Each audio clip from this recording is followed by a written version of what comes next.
Overwatch, more like Poverwatch. That was terrible. I mean, that was really bad. I've let myself down. In fact, you know what? I was so bad, I'm not doing the video. That's it.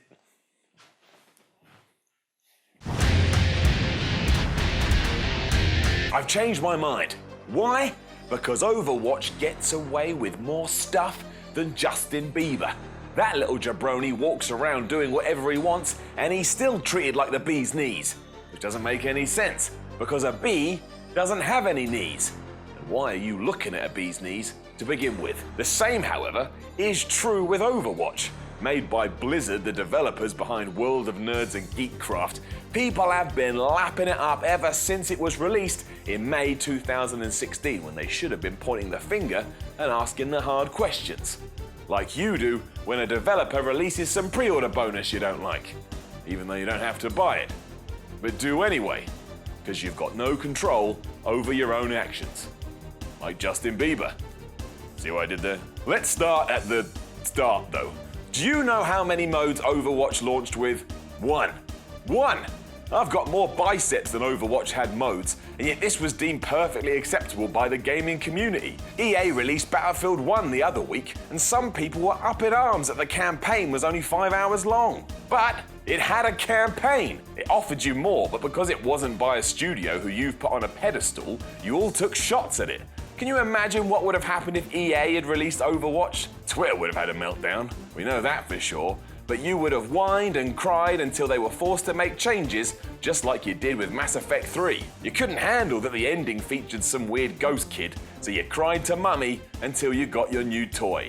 And you know who else cries to mummy? Babies. This is even worse because it means there's no single player. And if there's no single player, it means my only option is multiplayer. And you can't argue with that, because that is maths. 2 + 2 = 4, and no single player plus no single player equals multiplayer only. I destroyed my GCSEs. Do you think I want to play a gaming experience with people on the internet, aka nerds? If I wanted their attention, I'd dress up like that beard on a stick Chewbacca and take myself to a Star Trek convention. They cannot handle it. Forcing me to play with others is more broken than Arkham Knight on PC, especially when Overwatch is so team-based. There's no I in team, and that's because I don't want to be in a team. I want to be standing true on the battlefield of glory and making my mark in the history books, not arguing with some stranger because they think we have too many support characters. What does that even mean? It's barely English. There's suffering and hate in the world, and all this schmuck is worried about is that we may be offering too much aid. It's irrelevant anyway. If you are playing a video game that has a class known as the tank, you play as the tank. You ever heard of a group of tanks losing anything? No, you haven't. And if you sat there right now saying, well, I actually have, it's because you made it up in your head and you're a liar. That doesn't count. This is even more true when you hear about Reinhard Wilhelm, the game's premier tank. Not only does he wear power armor and carry a rocket-powered weapon, but his special ability is called Earth Shatter, and it involves a hammer. If you ignore this in favor of being mercy, you need a lesson in manners, because you've just insulted me. Then, of course, is the worst part of Overwatch. If you try and make your in-game debut today, you're quickly going to realize you're wasting more time than a Total War player, proving that Blizzard has no manners. There's no welcoming atmosphere when you join a game, no politeness, no courtesy. Whoever birthed these chumps failed the parenting game worse than Valve and Half-Life 3.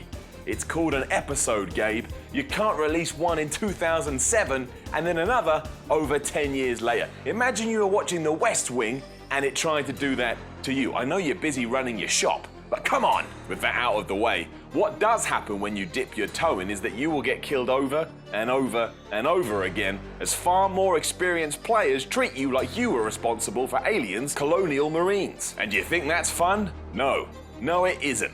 No one wants to be Randy Pitchford. That's obvious. Just when matters couldn't get any worse, Overwatch also commits the biggest sin of them all. It's slow. Now, there's nothing wrong with going slow. When you're repping out those sets in the gym, you want to take your time. You want to feel the muscle fibers tingling with every rep. But why on earth do I want to play something that's running at the same speed as Dark Souls' frame rate? Look at Gears of War. It may not be the fastest, but it makes sense. Marcus Phoenix and his band of heroic warriors are jacked and wearing clothes that would make a general purr. But in Overwatch, you've got this guy, and then this guy, then this one is even wearing skates, and he can't go faster than a toddler learning to crawl. End of the line. This is why your love for Overwatch is overcooked, and why you need to go and take a long, hard look in the mirror and question why you give it such a pass. Would you give Call of Duty such a pass? Absolutely not. And let's face it, without Call of Duty, there is no Overwatch. It is an inspiration. Now take a minute, rethink your entire existence, and then shift accordingly. I will see you soon.